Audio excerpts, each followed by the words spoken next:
moment the HOA sent their official cease and desist letter slapping a halt on my solar panel installation, labeling it an eyesore that threatened the community's aesthetic standards,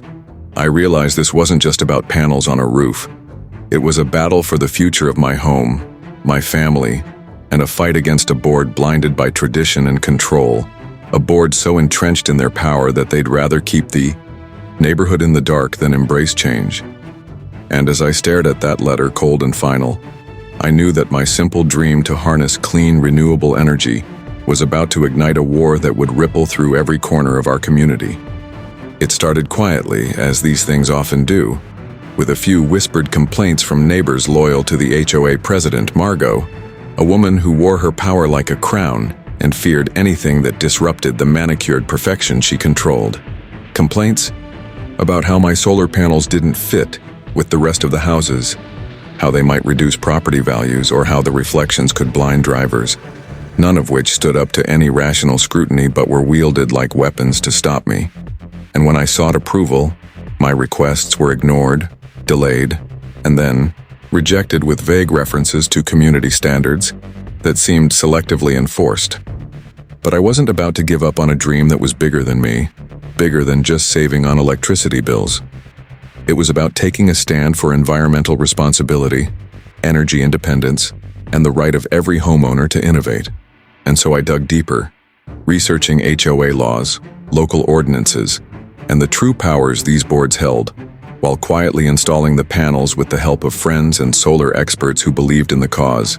And as the shiny black rectangles began to gleam under the sun, the HOA's wrath grew fierce, culminating in threats of fines, lawsuits, and even forced removal, with Margot using every bureaucratic trick she could to intimidate me,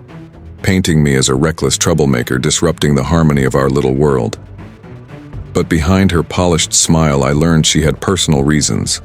a secret alliance with local electric companies threatened by the rise of solar, and ties to contractors who stood to lose if more homeowners followed my lead. My neighbors were divided, some inspired by the clean energy I was championing, others fearful or loyal to the HOA's old guard, and as tensions rose, community meetings became battlegrounds filled with shouting matches, whispered deals, and backroom power plays while I carefully documented every interaction, every threat, every dismissal, determined to expose the truth and rally support. Then came the turning point, a surprise twist that no one saw coming. A young board member named Jason, disillusioned by Margot's authoritarian rule and swayed by the mounting evidence and growing neighborhood support, quietly reached out, sharing confidential emails revealing the HOA's collusion with corporate interests to suppress solar installations, a smoking gun that shattered the facade of community harmony and exposed a web of corruption. Armed with this bombshell, I organized a community forum, inviting everyone, neighbors, local press, environmental activists. And when Margot tried to silence us, claiming the meeting was unauthorized, the crowd erupted in defiance, flooding the room with voices demanding transparency and change. And as the evidence was laid bare,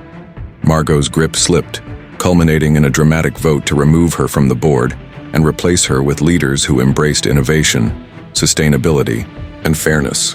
In the weeks that followed, the HOA's policies were rewritten, solar panels became a symbol of progress, and my home, once a target, became a beacon of hope and change, proving that even the most entrenched powers can be challenged when ordinary people refuse to accept being kept in the dark. And now, every time I look at those solar panels glinting in the sunlight, I remember the battles fought, the lies exposed, and the community awakened. Because sometimes, it takes one person's dream and their refusal to be silenced to light up not just their roof but an entire neighborhood's future.